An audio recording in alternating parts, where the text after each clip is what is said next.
Здравейте, скъпи приятели! Днес ще ви представим един доста необичайен клип, вероятно познат на много от вас. Ще гледаме съдебен спор. Да. Гледаме съдебен спор по-нова, този път от Панагюрище. Жоро Игнатов се казвам от съдебен спор на Нова телевизия. С нас за... Явно това е универсален израз в панагюрско. И към домашни любимци, и към неканени гости. С нас за... Това е за добре дошли. След като се поздравиха, да Добре разберем дошли. за какво са дошли неканените гости. С нас се свърза Лиляна Михалева. Тя твърди, че сте баща на 13-годишната й дъщеря. Коя това, бе? Ма откъде Джана къдя, бе? Абе, малинко, и те да те изненадат с 13 годишна щерка. И ти ще реагираш с... Откъдя на къдя, бе? Това не е истина. Откъдя на къдя. От къдя на къдя. Ще разберем от ищцата Лиляна Михалева. Айде бе, на колко жени направи? Да не намеквате, че той е градския бик.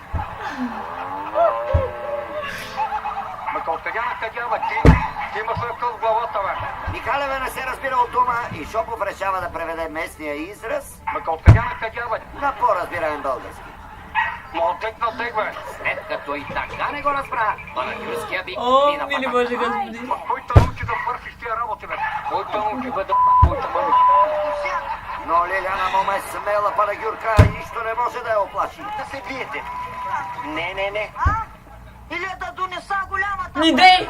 Моля те се! Ни дей! Какво ще кажеш? Не! Какво да кажеш? Той отговор е ясен. Ма откъдя на къдя, бе? Кой те научи, бе, да кой те мами? Никой не ме е научил. Нали ти направи детето? Господи! Това е главата такова, бе. Аз се познавам само такова, бе.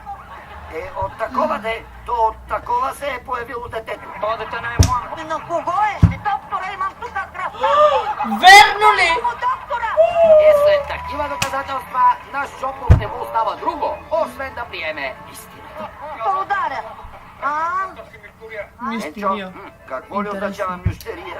Не знам, Всички Малинко, ама израз. каквото и да Винаги, значи, когато Лиляна отидете на знае село, как да защити кажете на мющерията си. продавачката. Да се боксирам. Ей, аз тук съм на село, дай ми една мишчуря. Тя може да се боксира, Господи! Тя може да се боксира! Това не е главено това. Преди да изгоните... Когато отидете на село и отидете до кварталния магазин, кажете на продавачката. Дай ми една мишчуря и тя ще ви даде бомбони.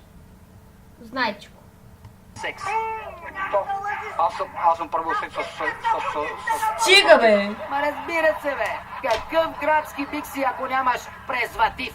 Ей, такъв, да те боксирам. Олеле, Ненчо, май от съдебен Олеле, спор стана ставаш страшно. съдебен спор. Той казва, че е бил интимен с вас, но е използвал предпазни средства. Не е използвал ден и нощ, правиш ли секс? Какво лъжиш? Лиляна дори не подозира каква реклама му направи. Ей, ха-ха-ха, не дей с мяч. Мръснико. Ма що искаш ти, бе? Скъпи приятели, за съжаление времето ни стича и няма как да ви покажем края на клипа. Затова ще видите в следващите ни клипове по-нататъка още. Много такива мишчури. Да, И до скоро. до скоро.